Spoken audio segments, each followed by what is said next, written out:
Conversamos esta noche con el abogado, notario, analista político y empresario Rodil Rivera Rodil.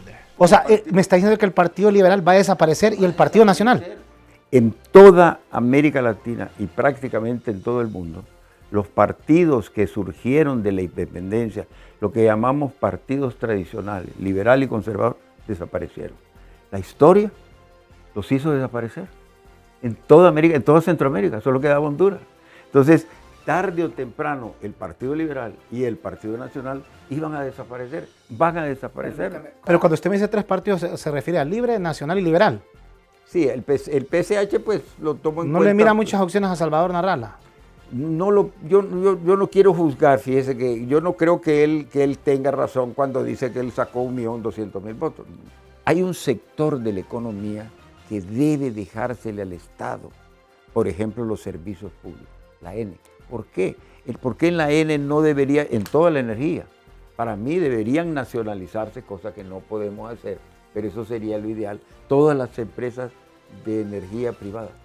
Debería ser como antes. Pero antes cuando me dice nacionalizarlas es que las maneja el Estado. El Estado, que pasen al Estado. Eso es lo que yo creo que hay que hacer. Yo, Rodil, no libre ni no. Además no hay recursos para hacerlo. Idealmente. Porque antes de 1990, yo no sé si usted cuántos años tenía, toda la producción, distribución, comercialización la hacía la N.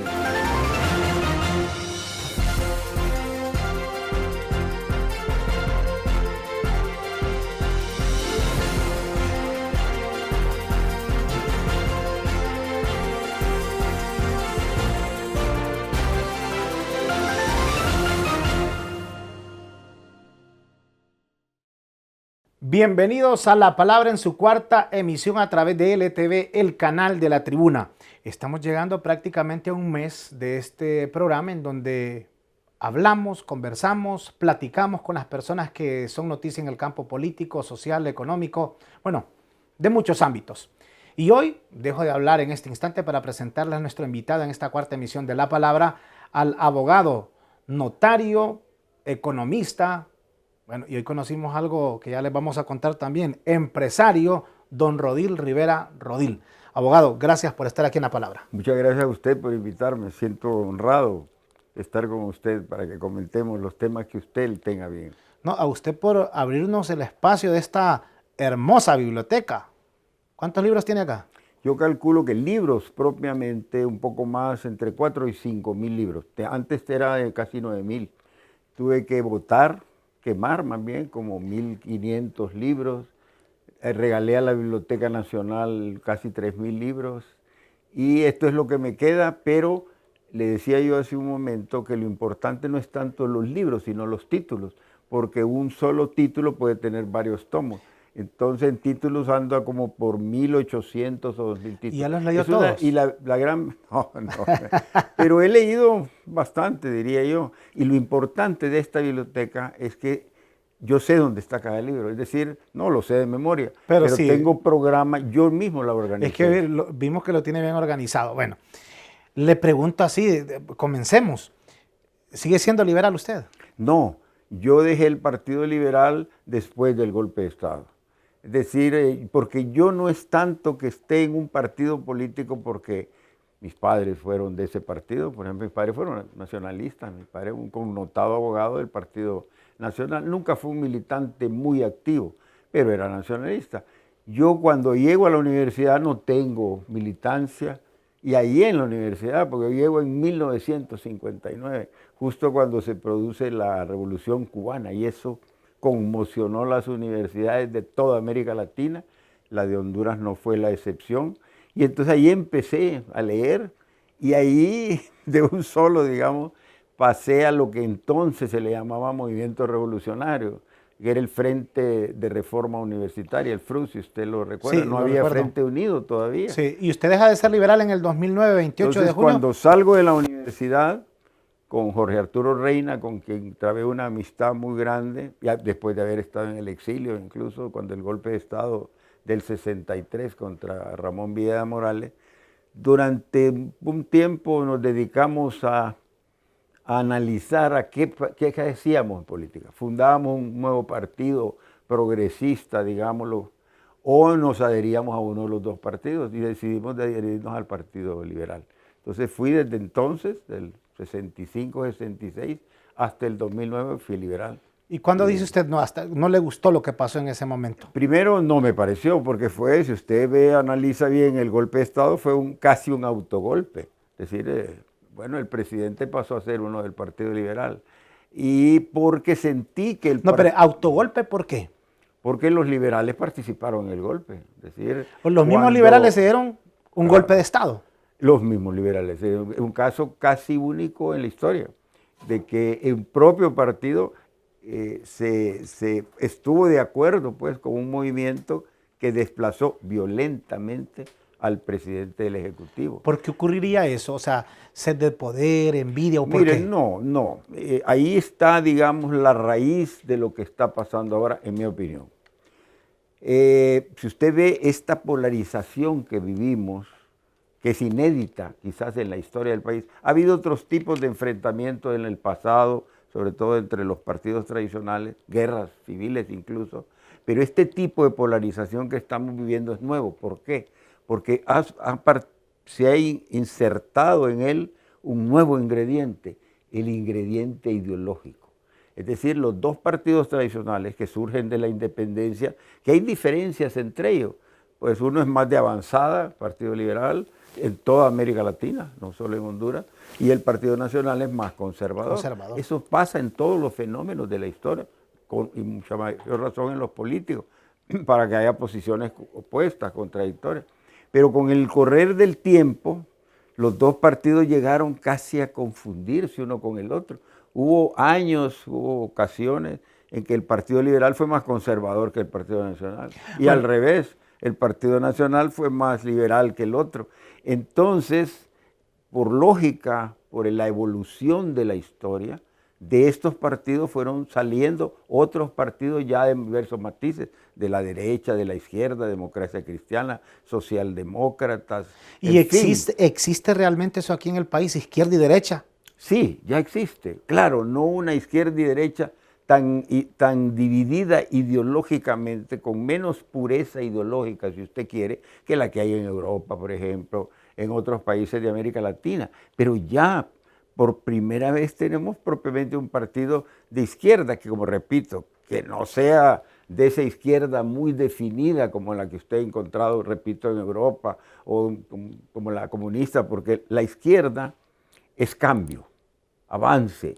Puede ir desde muy moderado hasta el extremo, al cambio extremo, ¿verdad? Y derecha es estancarse. Y la derecha es, primero, estar con el statu quo. Usted no quiere que nada cambie, sobre todo si usted es un empresario.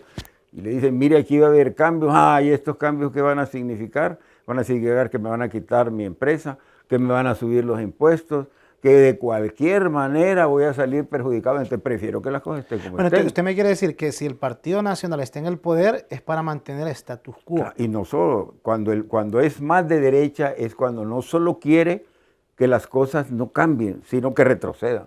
Mejor volvamos a antes. Mire, por ejemplo, el trabajo por hora. Es un retroceso. El Código del Trabajo son producto de conquistas laborales.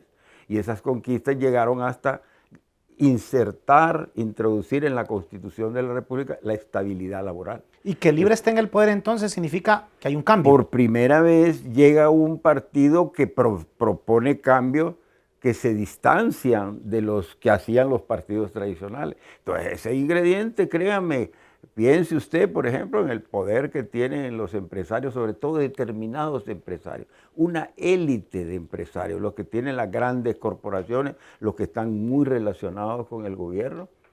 Vaya, le voy a citar el caso. Y usted es empresario también, ¿no se identifica con esos empresarios usted? No, yo he sido empresario la mayor parte de mi vida de adulto. La mayor parte ha sido empresario. Y la gente solo lo conoce usted por abogado y notario. Y por escritor, columnista, no por empresario. No por empresario. ¿Por qué? Porque yo mismo, cuando se me pregunta cómo lo presento, jamás digo que como empresario. Primero porque ya no lo soy. No, estoy retirado hace ya casi 20 años que me retiré de los negocios. Estoy activo, pero vaya, estoy activo como notario, formo parte de la Unión de Notarios. Bueno, estoy en un banco, soy director independiente de un banco. Como empresario está activo. Pues podría decirse en ese campo sí, pero antes estaba directamente, era socio de empresas incluso grandes, Es decir, una de las más grandes usted está del país. ligado a los empresarios, pero hay una cúpula con la que usted dice que no está de acuerdo. No, no es que no estoy de acuerdo con la cúpula. La cúpula es la que no está de acuerdo con los cambios porque pues sus negocios muy grandes que tienen que ver con el gobierno, por ejemplo, los empresarios de la energía, que son amigos, pero ellos no están de acuerdo con los cambios, yo tampoco estoy de acuerdo con ellos, porque no se dan cuenta los empresarios, y si usted leyera la columna que yo he tenido en varios periódicos, en el Diario El Tiempo, Hoy exactamente estaba viendo una que usted habló ahí del NE, habló del BOC también. Ya vamos a hablar un poquito de eso. Entonces, y es interesante lo que dice en esa columna, pero cuando usted me dice que ellos no están de acuerdo con esos pensamientos es porque no quieren dejar el status quo, no quieren dejar ese nivel. Exactamente, porque desgraciadamente en nuestro país son muy pocos los empresarios importantes, ¿verdad? Estoy hablando, Sí. que se dan cuenta que el cambio les conviene a ellos, que el cambio es cierto, significa ceder un poco, tal vez ceder un poco de utilidades, de ganancias. Vea, aquí tenemos ya ¿Y alguien cede algo acá de lo que tiene? ¿Perdón? ¿Alguien cede algo de lo que tiene aquí en el país? Es muy difícil que sea. Hay gente que sí, claro que sí. Esto, bueno, usted oye en Estados Unidos grandes multimillonarios que dicen, ¿cómo es posible que yo pague menos impuestos que mi secretario? Varios empresarios en Estados Unidos, grandes multimillonarios, no millonarios, multimillonarios. ¿Y aquí en Honduras? Que se dan cuenta, que no, era muy difícil. Yo conozco empresarios que tienen eso que les falta a muchos políticos, que es la sensibilidad social. Tal vez no es que tengan en ellos una formación ideológica que les permita, ¿qué le digo?, simpatizar con los cambios, darse cuenta a profundidad de lo que significan los cambios sociales, reformas tributarias, pagar más impuestos, aceptar que hay actividades económicas que deben corresponder al Estado. Fíjese por ejemplo, la energía eléctrica. Sí, y yo regreso al inicio, porque él dice, usted es liberal, me dice que no, que es del 2009. Hoy usted no tiene partido o se considera alguien progresista. No, yo me considero, ¿cómo le digo? Yo soy del Libre. Pero cuando le digo que soy del Partido Libre, lo que le quiero decir es, yo estoy con el proyecto de cambio que significa el Partido Libre. Yo no formo parte de la estructura del Libre, no estoy ni en su...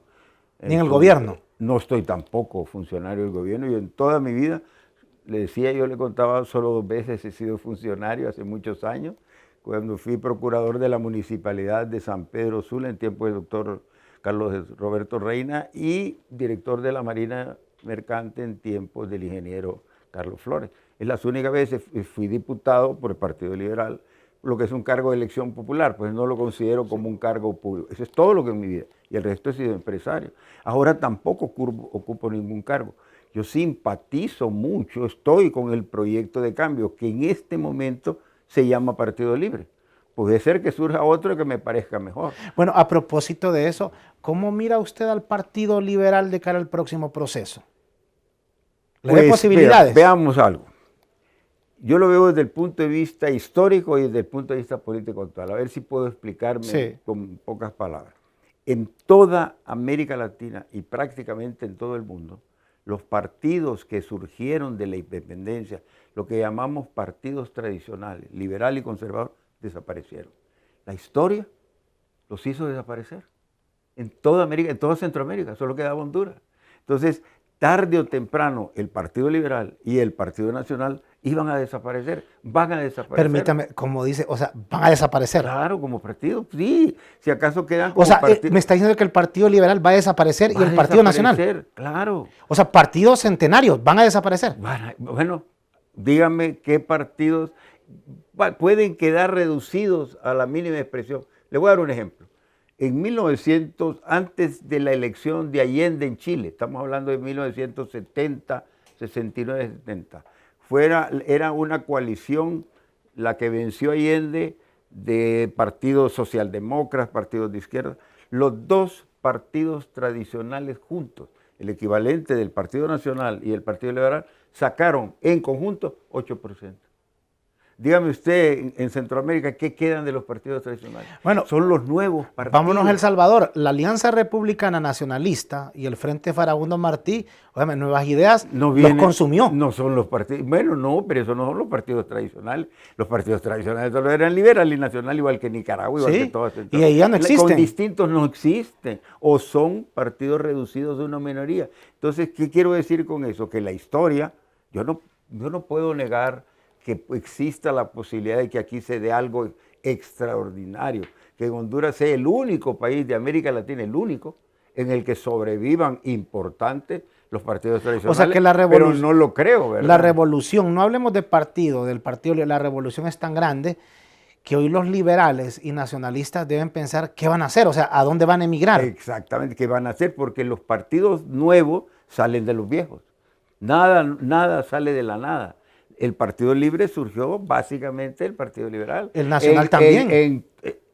Bueno, el Nacional era una rama del Partido Liberal. Recuerda que fue años después de la fundación del Partido Liberal. Entonces la historia, pues, en primer lugar, la historia tarde o temprano va a reducir a estos dos partidos porque de ellos van a salir partidos más modernos que se van a llamar socialdemócratas, socialistas, partidos anarquistas, partidos de... Mire, todos los nombres que hay. Usted me está diciendo también que esa tradición de que yo soy liberal o yo soy nacionalista, eso ya va a desaparecer. ¿Cuándo? No lo sé, pero esa es la tendencia. ¿Qué pasó con el Partido Liberal? Ahora vamos a Honduras. ¿Qué pasó con el Partido Liberal? Que ese proceso, que seguramente iba a ser más lento, a saber cuántos años más iban a estar los dos partidos tradicionales, al producirse un golpe de Estado, pero sobre todo porque en el golpe de Estado se involucra el partido que esté en el poder, es decir, presidente del Congreso de ese partido participa en la conspiración y queda él de presidente, una especie, lo que decía, de autogolpe. Eso, ¿qué trajo como consecuencia? Aceleró ese proceso. De ahí usted te ha visto como increíblemente el Partido Liberal, que superaba al Partido Nacional en las elecciones que iban a haber en el 2009, ha ido disminuyendo de una manera simplemente increíble. Tiene lógica lo que usted está diciendo, porque en vez de crecer, en cada proceso va disminuyendo su caudal político. Ahora, yo no puedo pronosticar, va a seguir ese descenso, este año o en las próximas elecciones va a ser el fin del Partido Liberal, para nada.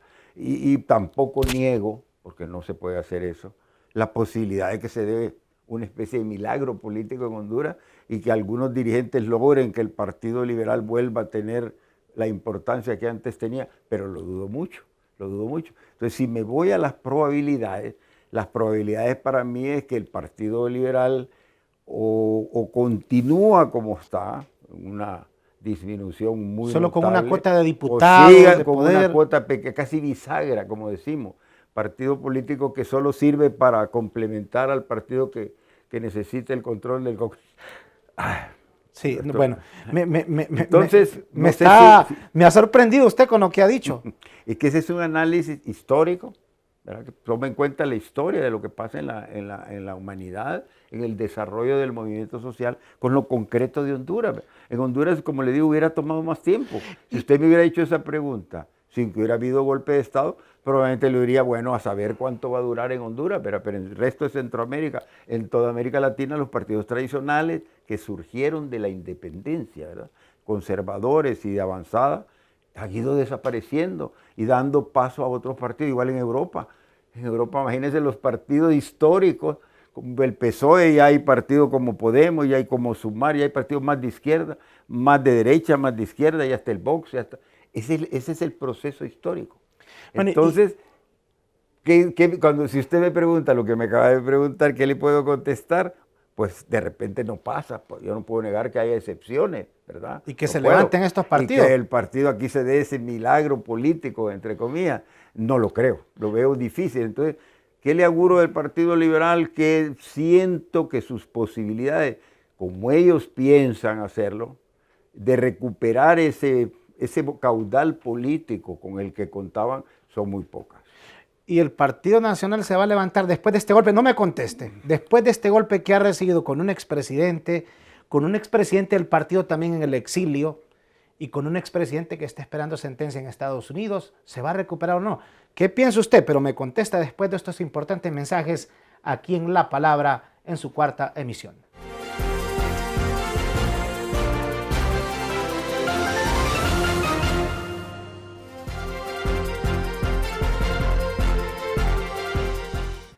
Gracias por seguir con nosotros aquí en La Palabra a través de LTV, el canal de la Tribuna. Estamos hablando con el destacado abogado y notario, también columnista, escritor, Rodil Rivera Rodil, entre otros abogados, cargos que usted ha tenido. Le preguntaba antes de la pausa, ¿el Partido Nacional dice que se va a levantar o está muy golpeado?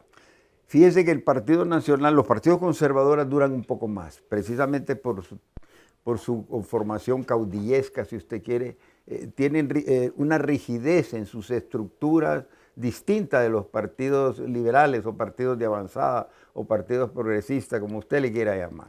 Y eso la hace que todavía duren un poco más.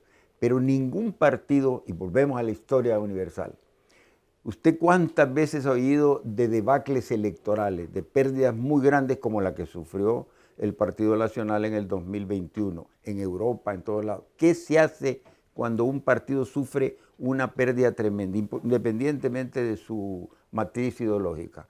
Renuncian los principales dirigentes, el partido se reestructura, revisan qué nos pasó, fallamos en nuestro programa que presentamos, como están haciendo ahora, que ahorita mismo, esto que le estoy diciendo, está haciéndose en Europa con las pérdidas que en la elección del Parlamento Europeo tuvo la izquierda, los socialdemócratas, ¿verdad? Entonces empiezan a reestructurar el partido y eso mismo aquí también se intentó. Se nombró, si usted recuerda, hace más o menos un año y pico, una convención del Partido Nacional creó una comisión para eso. ¿Qué hacer con el partido? Renovarlo para enfrentar los futuros retos electorales.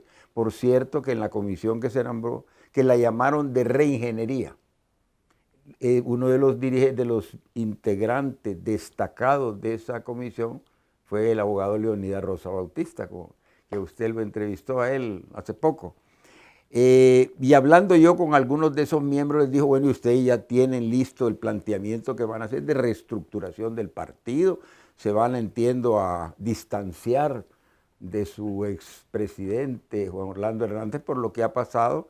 Me dice, lo veo difícil porque la oposición en el partido es muy dura, hay un bloque fuerte, me dice, del Juan Orlandismo, creo que fue que me dijo, y no es fácil, y ya ve usted que no ha pasado. Entonces yo siento que en la medida en que el Partido Nacional lo ha hecho, como decía su jefe, lo que tenía que hacer, que era reestructurar sus cuadros, revisar su programa, lo tenemos muy a la derecha, lo tenemos muy a la izquierda, o qué debemos hacer, o lo dejamos como está. En fin, mientras no haga eso, le va a ser más difícil recuperarse. Yo creo que 4 años, apenas, 2 años y pico, pero 4, cuando sean las próximas elecciones. 28 meses van.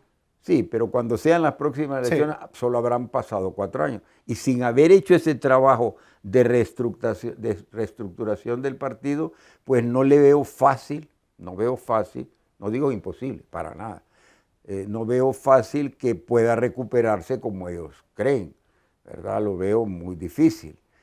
Pero también, dado que la experiencia de Libre no tuvo el control del Congreso, que se suponía que tenía con el triunfo que sacó en el Poder Ejecutivo, pues siento que eso explica que mucha gente esté hablando de alianza, ¿verdad?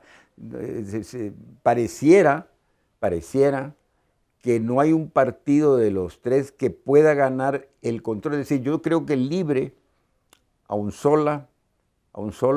vaya solo, que no vaya en alianza, puede ganar. Pero quizás... Pero cuando usted me dice 3 partidos, ¿se refiere al Libre, Nacional y Liberal? Sí, el PSH pues lo tomo en cuenta. ¿No le mira muchas opciones a Salvador Narrala? Bueno, lo más que él ha sacado fue en las elecciones del 2013, fueron que sacó 400,000 votos. Cuando ¿verdad? sacó 13 diputados. Exactamente. Entonces, él en estas elecciones que iba aliado solo sacó 10. Él dice que es que hubo fraude, pues asumamos, yo no voy a... O sea, la misma alianza le hizo fraude a él. yo no quiero juzgar, fíjese que yo no creo que él tenga razón cuando dice que él sacó 1.200.000 votos. Me cuesta creer eso, ¿verdad? O sea, sacó casi como el 70% de los votos según él. Yo creo, mire, que es una mera opinión muy personal, hice cuentas una vez con un amigo que es muy conocedor de estos temas electorales, que el Libre pudo haber sacado un poquito más del Partido Nacional. Quizás pudo haber ganado Libre con una diferencia muy pequeña. Solo. Hubiera sido peligrosa. Solo como partido. Solo. Y que la diferencia se la dieron independientes, que no querían a Juan Orlando, sin duda alguna, y el PSH. ¿Cuántos el PSH? Yo tengo cierta duda de que después de lo que ha pasado, el partido de Salvador Honduras pueda conservar el mismo número de votos. Yo en ese cálculo, que no soy un experto en la materia, comienzo por aclararlo. 400.000, ¿ok? Entre 200 y 300. Pues poco. Eso es lo que yo considero. Pero hay una manera de probarlo. Vaya que se va solo. Ajá, y o sea, si él se va solo, no le miran mucho futuro. Para ganar las elecciones, no. Sacará un número de votos que si se traduce, que no es tampoco fácil que se traduzca, el número de votos que saque en el Poder Ejecutivo no va a ser igual al que saque en el Poder Legislativo. ¿Por qué? Porque propiamente el Partido Salvador Honduras no tiene una estructura política partidaria realmente, como la tienen los partidos tradicionales, como la tiene Libre. ¿Por qué? Porque no tiene estructuras en todo el país para empezar. Y sin estructura es difícil nunca ganar. Ha tenido un programa de gobierno realmente de partido. Ha tenido una bandera muy importante, que es la bandera anticorrupción, que le ha servido mucho, la figura de su líder principal, pero siento que no tiene esa capacidad de partido para que pueda ganar por ejemplo, alcaldías, para que pueda. Entonces no le veo mucho por venir, esa es mi opinión. Y si se ven alianzas, ¿cómo mire usted ese tema de las alianzas? ¿Siente usted que se van a dar de cara a este próximo proceso, ya general? Creo que sí, que las posibilidades son de que haya alianzas. ¿Cuál debería ser la alianza natural? Hay alianzas que le llaman naturales. ¿Qué quiere decir natural? Que usted se alíe con un partido que tiene un ideario similar. La alianza natural del Partido Liberal debería ser con Libre, porque la mayor parte de los que militan en Libre fueron liberales. Ahí son como primos, hermanos, algo así. Pero pareciera que... Libre y liberales. Liberales. Es la alianza natural, sí. Debería ser, ese es un... Pero hay gente que usted pero sabe en la que... práctica, claro, como hay... Yo le decía eso, y disculpe, pero hay gente que usted sabe que entre liberales y Libre hay gente que se odian. Completamente, sí, pero en mi opinión son la minoría. Es decir, de las bases liberales, si usted lo ve, en el gran número de la votación que tuvo Libre, ahí hay muchos de los que eran del Partido Liberal, que se fueron. Yo escribí mucho sobre eso. Está clarito que las bases del Partido Liberal quieren una alianza con Libre. No el 100%, pero una buena mayoría. Esa es mi opinión, repito. A lo mejor estoy equivocado. Pero es posible, como estoy viendo las cosas, que una dirigencia que puede tener mucha influencia en el Partido Liberal lo lleve a aliarse con el Partido Nacional. Tampoco lo descarto. O sea, eso no es una alianza natural. No está lejos de ver eso. O sea, se puede producir esa alianza entre liberales y nacionalistas. Sí, sí se puede producir, creo yo. Estoy convencido de que sí. ¿Y tendrían futuro? Porque hay otros factores. Bueno, en estas elecciones tengo duda. O sea, usted me quiere decir que si se van liberales y nacionalistas unidos a una contienda electoral general, aún así les puede ganar Libre solo. ¿Sabe por qué sí puede pasar que les gane? Puede pasar porque no todos los liberales van a aceptar eso. ¿Se imagina usted que dos enemigos de más de 100 años se unan, se alíen? Por eso le digo, no es natural, no es la alianza natural. Es una alianza antinatural más bien, pero puede darse. Y sospecho, tengo razones, digamos, para creer que sí puede darse, porque hay otros factores, empezando por la Embajada de los Estados Unidos. La embajadora de los Estados Unidos, siento que ella de alguna manera está promoviendo eso y evitando que Libre o que el Partido Liberal haga alianza con Libre. Permítame, el gobierno de Estados Unidos, porque la embajadora es la representante del gobierno de Estados Unidos, ¿el gobierno de Estados Unidos me dice está proponiendo o estaría interesado en? Voy a aclarar. Sí, estaría interesado en. No sé si, por ejemplo, el presidente Biden está de acuerdo con eso. Tengo dudas. Recuerde que en Estados Unidos y sobre todo en Estados Unidos, no hay una sola política, hay una política del Departamento de Estado. Pero ellos hay una estarían política- interesados en, así, aunque Claro, no lo digan abiertamente. Aquí, en mi opinión, sí. La embajadora, muy claro para mí, muy, muy claro. Embajadora Doug. Sí. Muy claro, ella está de alguna manera con su influencia promoviendo para que el Partido Liberal vaya en alianza con el Partido Nacional. Esa es mi opinión. Si estoy equivocado, pues lo voy a admitir con toda... eso lo está haciendo. Ahora bien, las bases del Partido Liberal van a acompañar masivamente eso. Si no pasa así, entonces esa alianza con el Partido Nacional no va a ser tan fuerte como para ganarle al Libre. La diferencia puede ser mínima. Puede ser que me equivoque y el número de votos que obtenga, dado el desgaste que ha tenido Libre, hombre, le permitan ganar. Es como el bloque de oposición ciudadana, el famoso BOC. Exactamente. ¿Le mira futuro es usted al BOC? En esa alianza, no como BOC, yo creo que no sé qué va a pasar, fíjese, creo que es prematuro decirlo, no sé qué puede pasar con el PSH, dada el cambio de parecer tan frecuente que tiene su dirigente, ¿verdad? Entonces no lo sé, va a ir en alianza o no va a ir, o recuerde que él ha dicho que si no encabeza una alianza él no va, y yo tengo dudas de que el Partido Nacional le ceda la presidencia, podría ser también, ¿verdad? En política, mire, puede esperar todo. Pero tengo dudas, vámonos a lo que el sentido común nos dice, a lo más probable que ocurra. Entonces, lo más probable que ocurra, pues, dependiendo de las internas. Depende de quién gane en las internas, es que se va a saber si las posibilidades de que el Partido Liberal se entre en una alianza con el Partido Nacional, ahí lo vamos a saber, dependiendo quién gane las internas. Todavía ahorita es prematuro, yo lo estoy estableciendo como probabilidad o posibilidad. O sea, todo va a girar en torno a lo que pase en la elección primaria o interna. Ahí se va. O sea, Salvador Narrala en este momento yo siento que anda como no sabe qué hacer, dónde acudirse a su partido o buscar una alianza, porque en el Partido Liberal tampoco no está muy clara la cosa de que le puedan dar cabida a Salvador Narrala.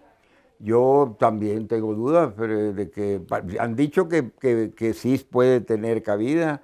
Usted ha visto gente que no le ha parecido, cómo es que el Partido Liberal... Mire, se ha dado un fenómeno curioso en Honduras. Tenemos candidatos buscando partidos y partidos buscando candidatos. Salvador Narrala anda buscando partidos, a pesar de que tiene uno, con el Partido Nacional, con el Partido Liberal, y el Partido Liberal anda buscando candidatos, porque sí, forma parte de esto. La embajadora no solamente está presionando en lo que puede como embajadora al Partido Liberal para que se una, sino que también está impidiendo cualquier cosa que pueda llevar al Partido Liberal a aliarse con Pero ahí con tienen Libre. unos candidatos. Lo que no quiere la embajadora es que Libre gane las próximas elecciones. ¿Cómo me dice? ¿Qué es lo que no quiere la embajadora? Que Libre gane las próximas elecciones. ¿Por qué? Porque ella, curiosamente, ella es neoliberal. ¿Qué quiero decir con eso? Ella ve al Libre como una amenaza ideológica, a pesar de que el presidente Biden lo ha dicho. Yo tengo copiado íntegramente las palabras de Biden. Yo estoy contra el neoliberalismo. Ha criticado fuertemente a las grandes corporaciones de Estados Unidos por los liberales. Y ella aquí se comporta como netamente neoliberal. ¿Y usted cree que ella va a hacer algo, no sé, políticamente, con sus influencias, como usted lo decía anteriormente, para que eso no ocurra, para que el Libre siga en el poder? Sí. Como ha hecho por ejemplo, con lo de la N. Usted recuerda que apenas vino cuando Libre logra que en el Congreso se emita la ley de la energía eléctrica, que termina el proceso de privatización, ella da declaraciones en contra de ese proceso. ¿Y es correcto eso? Claro, para mí.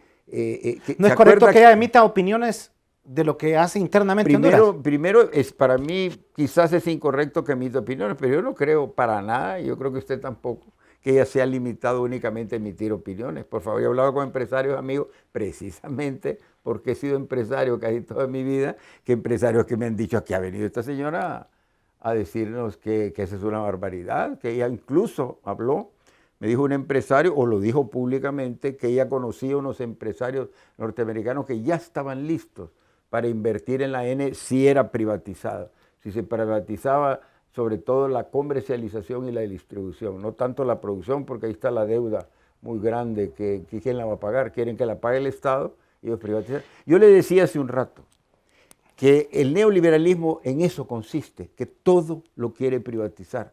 Y una posición correcta para mí del empresario es aceptar, y hay empresarios aquí en Tegucigalpa, en San Pedro, que están de acuerdo en que la ENE no debe ser privatizada. ¿Por qué? Porque la energía eléctrica es indispensable para el desarrollo. Sin energía eléctrica no hay desarrollo, pero sobre todo sin energía eléctrica barata. Si usted pone la energía muy cara, es un obstáculo para el desarrollo. Bueno, cuando usted me explica todo esto, de posiciones bien conservadoras, neoliberales, el 27, 28 y 29 está convocada la CELAC social de este mes. Y ahí está el Foro de Sao Paulo, también otras cumbres de partidos que son de izquierda. O sea, el Foro de Sao Paulo incluye alrededor de 100 partidos de tendencia izquierdista. ¿Tiemblan algunos sectores en el país cuando escuchan de este Foro de Sao Paulo? Claro que sí. Y fíjese que yo a eso, ¿cómo le digo? No es para mí una noticia así tan importante. Yo pienso más en mi país, las cosas que deberían hacer. Hay un sector de la economía que debe dejársele al Estado. Por ejemplo, los servicios públicos, la ENE. ¿Por qué? ¿Por qué en la ENE no debería, en toda la energía? Para mí deberían nacionalizarse, cosa que no podemos hacer, pero eso sería lo ideal. Todas las empresas de energía privada. Debería ser como antes. Pero antes cuando me dice nacionalizarlas es que las maneja el Estado. El Estado, que pasen al Estado. ¿Sabe cuánto ganan esos empresarios de la energía térmica? Pero nacionalizar las térmicas. Claro, eso es lo que yo creo que hay que hacer. Yo, Rodil, no libre ni no. Además no hay recursos para hacerlo, idealmente.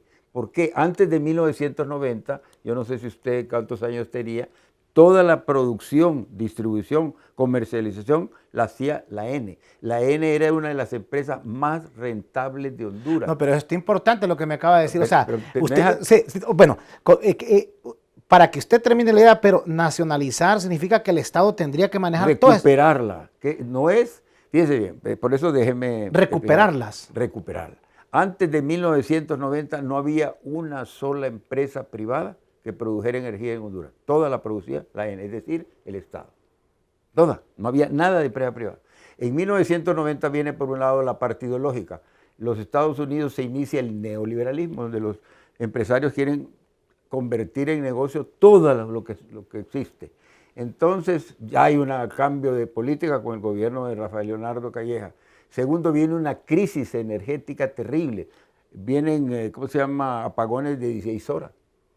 Terribles en el país, usted no recuerda. Entonces se les da, el gobierno decide permitirle a una empresa primero privada que tenía generadores de energía térmica, de energía eléctrica, de que temporalmente, decían los contratos, te produjera mientras la ENE recuperaba su capacidad de generar la energía suficiente. Fue temporal, de 1990. ¿Pero qué pasó? Mediante de esos contratos amañados de que se habla, mediante presiones, mediante corrupción, se fueron quedando y quedando hasta que llegamos ahora que producen una gran cantidad de la energía. Entonces, no hay recursos para nacionalizarlos, expropiarlos ahorita, pero yo creo que algún día van a ver que en la meta de la ENE debería estar recuperar eso. ¿Por qué? ¿Por qué me opongo yo a que la empresa privada? Porque la energía debe ser lo más barata posible, no solo para usted, para que no pague esas cantidades de luz tan grandes, sino para los empresarios. Porque todos los demás empresarios trabajan con energía, por eso se ven obligados, me decía un empresario, a robar energía, porque es tan cara que tienen que hacerlo, pues no sobresiden. Y cuando hay lucro, porque es lo lógico de la empresa privada está para recibir utilidades. Para ganar. Para ganar, no está para otra cosa. Y cada vez quieren ir ganando más. Pero usted siente que se les ha pasado la mano entonces. Claro, es decir... Bastante. Para mí no debería, la energía debería ser al mínimo costo. Si usted pone ingrediente privado, va a subir el precio. Y necesitamos, los empresarios más que nadie, necesitan la energía lo más barata posible. Ayer estuve en un foro, ayer o antier, estuve en un foro sobre este tema. El promedio de energía de toda la región, de toda América, creo que es 3 centavos. ¿Cuánto vale aquí? Más de 20 centavos. En el área creo que son 7 11 centavos. ¿Cuánto vale aquí? 20 y pico Pero centavos. usted sabe que hablar de nacionalizar, eso aquí es como Es una tabú, palabra... claro, pero está en la ley. Y yo le aseguro que su comentario va a generar una bomba en Honduras cuando dicen nacionalizar, porque lo van a asociar con expropiar. Pues me corro el riesgo de que me critiquen por eso, y lo digo desde mi punto de vista empresarial, y conozco empresarios que tal vez no lo publican por temor o porque no quieren meterse, pero yo no tengo ese temor. Es decir, debería ser, ojalá tuviéramos el dinero para comprarlo inmediatamente, que recuperar para que la energía baje de precio. ¿No sería expropiar? Mire, para los fines prácticos de expropiar y nacionalizar, en ambos casos hay que indemnizar al dueño, indemnizarlo por lo que va a perder. O sea, en este caso que le paguen a los dueños, pero que el Estado maneje la que el semana. Estado lo maneje para que pueda bajar los ¿Se costos. podrá aquí o eso sería no imposible? creo que se pueda, porque entonces va a venir una oposición mucho más de la que hay hasta ahora. Pero yo digo lo que debería hacer, por eso son mis posiciones casi idealistas, ¿verdad? Y lo digo con toda la sinceridad porque estoy convencido de eso. Y porque he hablado con multitud de empresarios que no forman parte de esa élite, que son unos cuantos, pocos amigos, por cierto, amigos. ¿Y qué le han dicho a usted exactamente sobre ese tema? No, estamos pagando mucho. Estamos pagando excesivamente. A mí me han dicho mucho, nosotros tenemos que ver cómo conseguimos energía más barata y cómo es robando la energía, pues ahí es donde están las pérdidas técnicas y no técnicas. ¿Cómo la roban algunos empresarios? Usted no tiene idea de lo que habla. Pues yo he sido empresario de San Pedro Sula. Mire, pero usted nunca robó energía. Óigame, no, porque estaba en una empresa, los socios eran extranjeros, de la mayor parte, bancos de afuera. Pero aquí sí hay empresarios que roban energía. Montones, y evaden el fisco. La evasión fiscal es casi un deporte nacional. Así me dijo un economista. Pero ¿cómo la evasión fiscal es un deporte? Eso es un deporte. Es decir, una buena parte de los empresarios pagan menos impuestos. Hay una élite que deja de pagar mucho, deja dinero afuera, en fin, eso todo el mundo lo sabe. Y hay gente que miramos que quizá muchos admiran porque son empresarios de alto nivel. Pues hay algunos, hay excepciones como en todo, hay excepciones como en todo. Por eso yo repito, los empresarios deberían entonces darse cuenta de qué campo de la economía le debe corresponder al Estado. Por eso soy de izquierda, si usted quiere, progresista, pero soy favorable a la empresa privada. ¿Sabe cómo? Algo así como lo de China. ¿Dónde está el éxito de China? China es un país comunista, lo dirige un partido comunista. La tercera parte de la economía de China lo maneja la empresa privada, con grandes controles, con impuestos para que contribuya al desarrollo. En China el capitalismo de China no es igual al de Occidente, del resto de Occidente. Thomas Piketty, un economista francés que se hizo famosísimo por haber planteado la verdad del capitalismo, y él es capitalista, plantea de este tema, ¿verdad? Es decir, ¿cómo le digo? Que ese sector de la economía, para volver al principio, al Estado corresponde. Vaya, como usted se molesta que las armas estén en poder del Estado, ¿usted las dejaría en poder de la empresa privada? Pregunto. ¿En poder de la empresa privada, que todo el mundo fabricara armas y tuviera armas? No puede ser así. ¿Por qué? Porque sería un descontrol. Ajá. Las cárceles, ¿usted dejaría aquí las cárceles en poder de la empresa privada? Puede ser que sean buenas administradoras. En Estados Unidos, ¿quién maneja las cárceles? La empresa privada. No debería, ¿verdad? Porque se prestan muchas cosas. Sí, es decir, hay un descontrol se puede dar, que todo el mundo sí, fabrique armas, que maneje armas. En un oeste. Entonces, la energía eléctrica es la condición indispensable del desarrollo. Entonces, en conclusión, porque está interesante lo que dice usted, la recomendación que usted hace es que el Estado debe recuperar todas las empresas que generan energía, ya sea térmica, solar, todas, eólica. Como era antes, eólica todas, como era antes.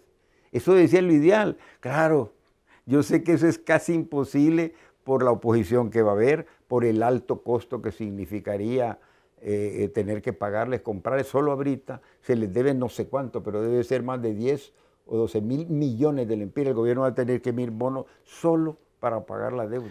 Económicamente, ¿qué se debe hacer en el país? Ya le vamos a hacer un par de preguntas, pero será después de estos importantes mensajes, aquí en La Palabra, a través de LTV, el canal de la Tribuna.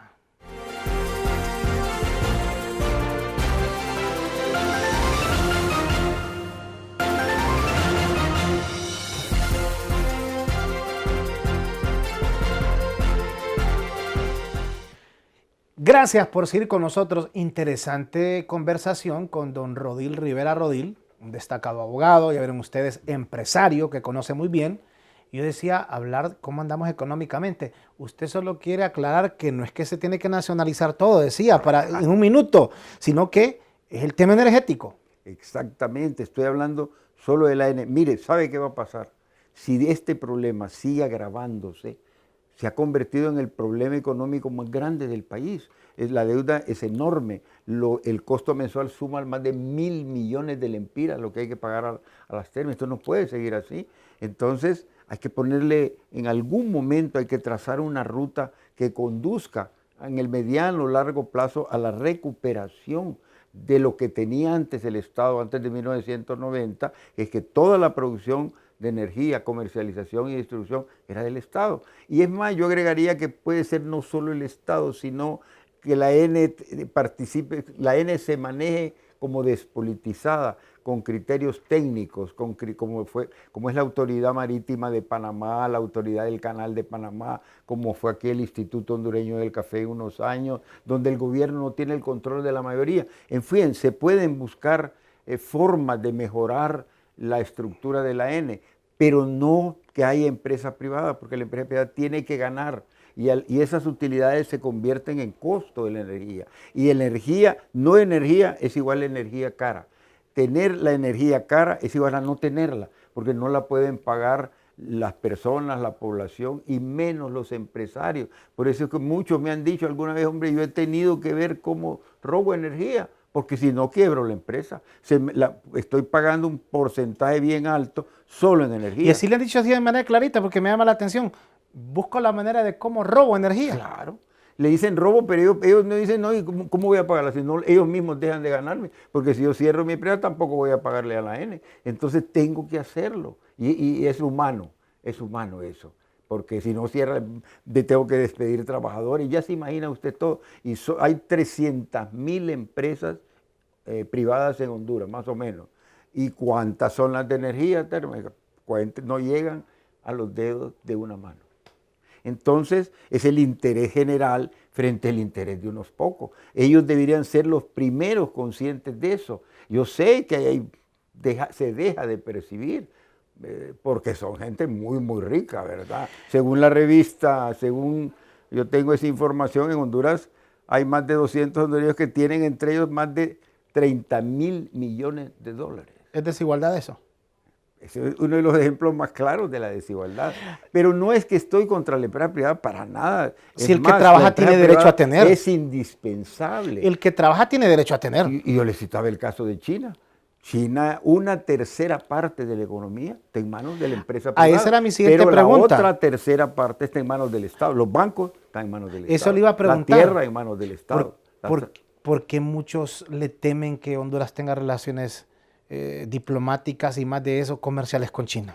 Mire, la principal temor, y no temor, oposición para eso, viene del enfrentamiento, desgraciadamente para nosotros, viene del enfrentamiento entre Estados Unidos y China.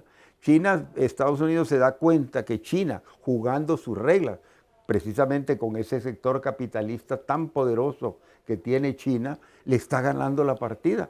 Lo más, según los cálculos que estaba leyendo ayer mismo, lo más que se calcula es que en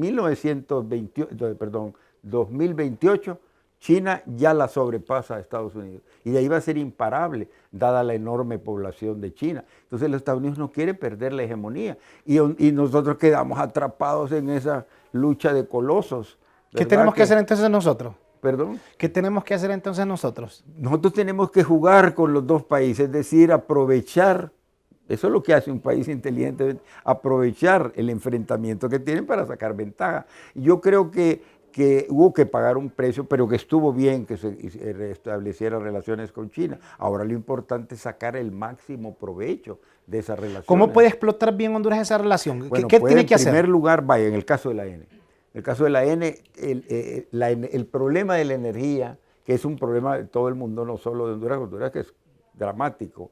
En China lo han resuelto. Ayer nos contaba el embajador de Honduras en China, cómo China descubrió que con la energía solar podía resolver el problema. ¿Sabe usted que los chinos descubrieron que con 90 minutos de energía solar se puede abastecer de electricidad toda la tierra durante un año. Entonces en China han desarrollado la energía solar de una manera increíble, prácticamente tienen paneles de solares potentísimos en todas partes de China, y al grado que están produciendo tanta energía que el Occidente está preocupada porque dice que esa excesiva producción de energía es para afectar a Occidente, y entonces es parte del enfrentamiento. Pero se ve que tienen una enorme experiencia en ese campo, podíamos pedirle asesoría a China. Sin embargo, yo comprendo, porque también soy político, de lo que hablamos, de que el gobierno no le conviene estar mal con los Estados Unidos. Entonces, por eso el ferrocarril interoceánico, por ejemplo, que quienes lo deberían hacer son los chinos. Acaban de construir hace poco tiempo el ferrocarril interoceánico del África, que es 4 veces más largo que el de Honduras. El de Honduras son 400 y pico de kilómetros, allá es 1600. Pero no he escuchado a chinos todavía decir que lo quieren construir, sí, a franceses, estadounidenses, bueno, inclusive en Japón. Vamos a ver, pero primero la respuesta, ¿verdad? Entonces quedamos atrapados pues, entre ese choque de titanes por el nuevo reordenamiento mundial entre Estados Unidos y China. Yo escuché en uno de sus problemas que alguien dijo con buen tino, hombre, quizás en este momento haber establecido relaciones con China nos pone mal con Estados Unidos, y entonces los Estados Unidos están ahí cerca, hemos sido dependientes de Estados Unidos toda la vida, de manera que entonces hay que sacar, y hoy ya no somos, que lo hicimos, no somos tan dependientes hoy de Estados Unidos, ¿o sí?